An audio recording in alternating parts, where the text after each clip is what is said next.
स्त्री पार्ट 2 के massive success के बाद उसी सिनेमैटिक यूनिवर्स की अगली पिक्चर थामा का टीजर आ गया। इंट्रो को थोड़ा और बेटर करना हो तो एडिटर म्यूजिक लगा दो। दो सिनेमैटिक यूनिवर्स से 2 दिन पहले डिसअपॉइंटमेंट मिलने के बाद एक ने तो पार्ट बनाया नहीं और दूसरे ने वही same old formula LCU spy universe, तुम्हारी बात कर रहा हूँ। अब बारी है तीसरे सिनेमैटिक यूनिवर्स को मैदान में कूदने की, जो कि आज के पॉइंट पे आर्ग्यूबली इंडिया का सबसे बड़ा है। अगर मैं किसी को भूल रहा हूँ तो कॉमेंट्स में बता देना। जिसको वैसे तो लोग स्त्री सिनेमैटिक यूनिवर्स बुलाते थे, लेकिन उसका ऑफिशियल टाइटल है मैडॉक हॉरर कॉमेडी यूनिवर्स, जिसमें अब तक हम लोगों ने स्त्री, भेड़िया, मुंजिया, स्त्री 2 देखी है और इसी में अगला पार्ट जुड़ने वाला है। थामा नाम से पिक्चर बना रहे हैं स्टारिंग आयुष्मान खुराना, रश्मिका मंदाना, नवाजुद्दीन सिद्दीकी, परेश रावल। इंटरेस्टिंग देखना इसलिए भी होगा क्योंकि बाकी लोगों ने उतनी प्लानिंग करी नहीं अच्छे से, इसलिए फंबल मार दिया। और इनकी पूरी यूनिवर्स की प्लानिंग करने के बाद ये प्रॉपर मूवी है। तो कैसा कैमियो, कैसा फ्यूचर कनेक्शन, क्या करते हैं, जो भी करने वाले हैं उसका छोटा सा अंदाजा टीजर से मिल रहा है। वर्ल्ड ऑफ थामा नाम से वीडियो निकाला, कैरेक्टर्स को इंट्रोड्यूस किया बेसिकली, और आइडिया दिला दिया कि किस टाइप की पिक्चर होने वाली है। एक लव स्टोरी, वो भी बहुत ज्यादा ब्लडी वाली। पहला जो डायलॉग सुनने मिलता है उससे काफी बड़ा मैसिव हिंट मिल गया। आयुष्मान खुराना की आवाज है, कहते हैं 100 साल रह पाओगी मेरे बिना। रश्मिका की आवाज में बताया गया है एक पल के लिए भी नहीं। इसका मतलब क्या? प्रोबेबली आयुष्मान खुराना मरने वाला है या मरने की कगार पे है या फिर दोनों बिछड़ने वाले हैं, और रश्मिका मंदाना का कैरेक्टर एक वैम्पायर है, तभी तो वो 100 साल जी पाएगी। जिसके हिंट्स आगे चल के ट्रेलर में बहुत शॉर्ट्स में दिखे हैं। एक जो पकड़ के लटक रही है, नॉर्मल इंसान होती तो ये करना बहुत मुश्किल होता। फिर वो एक नाखून वाले शॉट दिखाए, किसी औरत के हाथ लग रहे हैं। अब हमारा एडिटर तो कह रहा था कि ये रश्मिका का ही है, क्योंकि तुमको नहीं पता जो ये वीडियोस एडिट करता है वो रश्मिका का एकदम डाई हार्ड फैन, जान भी दे देगा उसके लिए। और इसलिए जब उसने टीजर का पहला शॉट देखा रश्मिका वाला तो 2 मिनट के लिए पत्थर बन गया था। तुमको पता है मैं कौन से शॉट की बात कर रहा हूँ। लेकिन अगर हम लोग उसी शॉट के ऊपर फोकस करें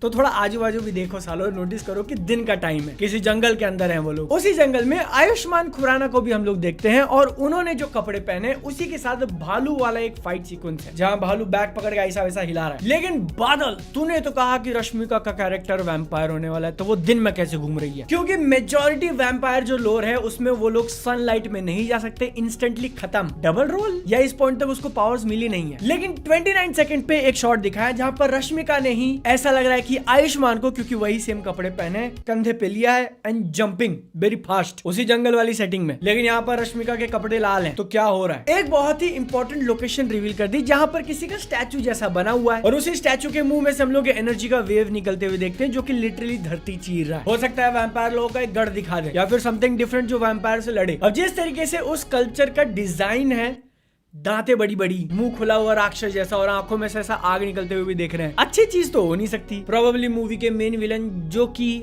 I don't know Nawazuddin Siddiqui हो सकते हैं, उनका अड्डा हो सकता है। रश्मिका को हम लोग एक इंपॉर्टेंट लोकेशन पे देखते हैं, पीछे आग जल रही है and she is looking very tense, क्योंकि उसके सामने आयुष्मान खुराना का कैरेक्टर खड़ा है और यहाँ पर कोई इंपॉर्टेंट इन्फॉर्मेशन रिवील हो रही है। May be he found something and surprise कि तू ही थी। उसी इविल स्टैचू वाली लोकेशन से हम लोग देखते हैं कि आयुष्मान खुराना को कंधे उठा के बाहर फेंका जा रहा है एंड 45 सेकंड पे एक शॉट है जहाँ पर भीड़ इकट्ठा है। कोई एक इंपॉर्टेंट फिगर कहानी का जो कि कैमरे के एकदम पास खड़ा है, उसको देखकर सब लोग हाथ ऊपर ऐसा ऐसा कर रहे हैं और दूर पीछे रश्मिका को बीच में खड़ा किया। ये कोई पनिशमेंट या फिर बलि देने वाला सीन हो सकता है। ब्लडी नाम का जो टेक्स्ट आता है उसके ठीक बाद हम लोग एक खून पीने वाला सीन देखते हैं and it is probably Ayushmann Khurrana, क्योंकि मूवी में एट सम पॉइंट उनको ये पावर्स मिलने वाली हैं। आंख ऐसा खुलने वाला लाल और काला है, वो वही है। इसके बाद थामा का टेक्स्ट लिख के आता है, म्यूजिक बढ़िया बज रहा है। म्यूजिक से याद है इसके अंदर गाने तो डेफिनेटली होंगे, लेकिन इस बार आइटम सॉन्ग के लिए लिया है मलाइका अरोरा को। 1 मिनट 15 सेकंड पे हम लोग देखते हैं कि वो जो राक्षस जैसा मुंह बनाया हुआ था वो सिर्फ एक लोकेशन नहीं बल्कि पूरा का पूरा बस्ती है, काफी सारे लोग रहते हैं वहां पर। क्यों 100% गारंटी है इस बात की कि आयुष्मान खुराना को भी वैम्पायर वाले पावर्स मिलेंगे, क्योंकि वो शॉट दिखा दिया है। लंबा वाला ट्रेंच कोट जो कि हर लौंडे की ख्वाहिश होती है, पहन के ऐसा कूद रहे हैं और पीछे अपने थोड़ा ऐसा हवा जैसा कुछ ट्रेल छोड़ के जा रहे हैं। ये वो मासी एंट्री वाला मोमेंट हो सकता है कि एक इंसान लाचार बनते बनते बनते पावर मिल गई, अब एकदम से फूटूंगा। इंटरेस्टिंगली 1.5 मिनट का ऑलमोस्ट टीजर खत्म हो चुका है, लेकिन अब तक हमने कोई भी कॉमेडी वाली बीट नहीं देखी थी। लव स्टोरी देख लिया, थोड़ा बहुत वैम्पायर देख लिया, काफी सारा एक्शन देख लिया, फिर जैसे ही वो दोनों ऐसा करके टच करते हैं, music drop, hard cut, Nawazuddin Siddiqui की एंट्री, और वो सीन फनी था।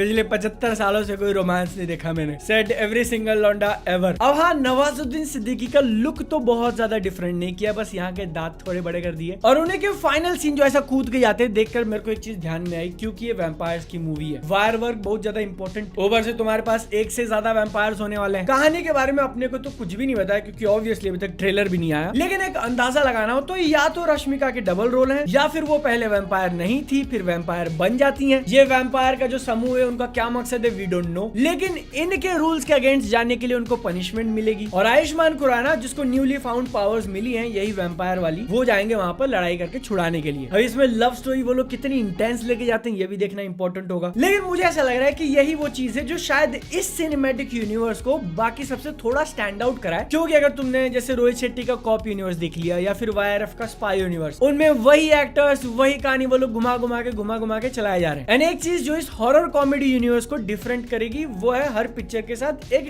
डिफरेंट जॉनर देखना। तुमने अगर ध्यान नहीं दिया तो मार्वल का भी यही फॉर्मूला था। चलो एक अच्छी बात है कि ये दिवाली पे आ रही है, एग्जैक्ट रिलीज डेट अपने को नहीं पता है, मेरे बर्थडे पे रिलीज कर दो 18-19 अक्टूबर, मजा आ जाएगा। लेकिन कोई कंपटीशन नहीं है इस बार, दो पिक्चर नहीं भिड़ रही, थैंक गॉड, है ना। मूवी को डायरेक्ट किया है आदित्य सरपोतदार ने, जो कि मुंजिया की डायरेक्टर है। और वो मूवी देखकर इतना तो आइडिया था कि he can do love story well, जो थोड़ा टीज कर रहे थे दोनों के बीच में। Let's see cinematic universe make और ब्रेक होने के इस टाइम में ये लोग क्या दाव खेलते हैं। टीजर मेरे को ओवरऑल अच्छा लगा, मजा आया देखकर, म्यूजिक बढ़िया था, इसके अंदर के शॉट सही थे। पहले पोस्टर जो उन्होंने कल निकाला था वो देखकर मैं उतना इंप्रेस नहीं हुआ था, but now this looks good. Vampire वाली चीज को लेकर वो लोग कितना हार्डकोर जाते हैं वी डोंट नो, लेकिन Ayushmann Khurrana finally catching a W feels good. तुमको वीडियो का एनालिसिस इन्फॉर्मेशन गुड लगी हो तो एक लाइक फ्री है कर दो, पैसे थोड़ी मांग रहा हूँ। सेहत का ध्यान रखो, मिलता है अगली वीडियो में, टाटा।